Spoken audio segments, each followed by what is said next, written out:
This is The Scoop for Tuesday. I'm Josh Holton with the WMNF News headlines. Ahead of President Donald Trump's visit to the controversial Alligator Alcatraz, environmental advocates are still pushing forward on a lawsuit to prevent it from happening. WMNF's Chris Young reports one group hopes Trump will realize it's not an appropriate use of the Everglades. Elise Bennett is a senior attorney at the Center for Biological Diversity.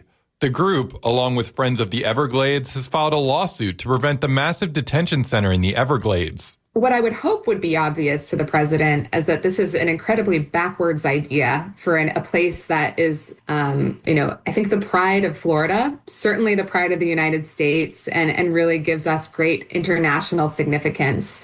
The lawsuit alleges that the proposal hasn't undergone an environmental review as required under federal law, and that the public had no opportunity to comment. The project has reached national spotlight and drawn public outcry, with hundreds of protesters gathering outside the location to demonstrate on Saturday. A representative for Governor Ron DeSantis told the Associated Press that it will have no impact on the surrounding environment. Chris Young, WMNF News.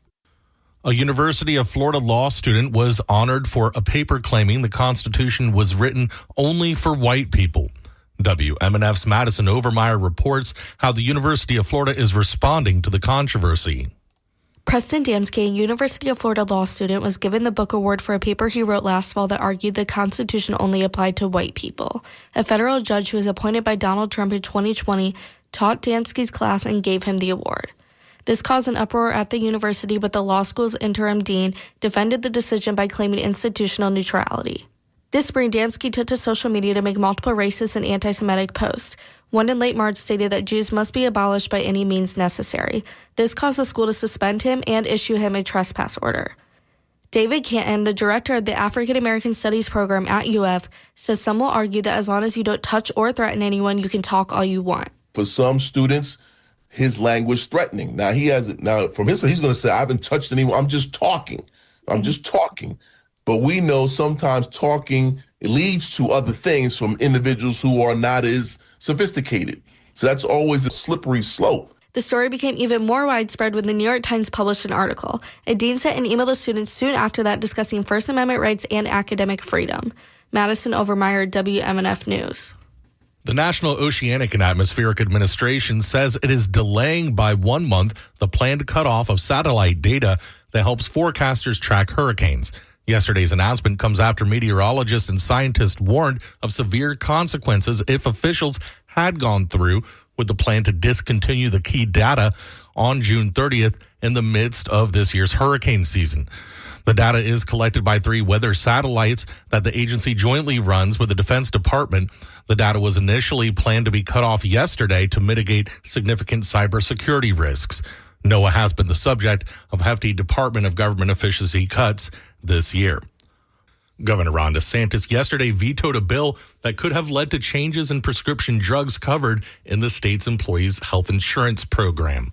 The bill, HB 5015, would have required the Department of Management Services, which oversees the program, to submit recommendations for managing the formulary of prescription drugs.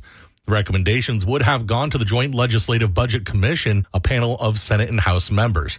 The department would have been required to only carry out recommendations approved by the panel, according to a House staff analysis. Changes could have taken effect January 1st, but in a veto letter, DeSantis wrote that the bill would, quote, have a negative impact on state employees' families, cost, and access to prescription drugs and supplies, unquote. DeSantis added that while he supports developing recommendations, quote, to reduce the rate at which costs are increasing, the implementations of the provisions contained in the bill will have a negative impact on thousands of Florida families.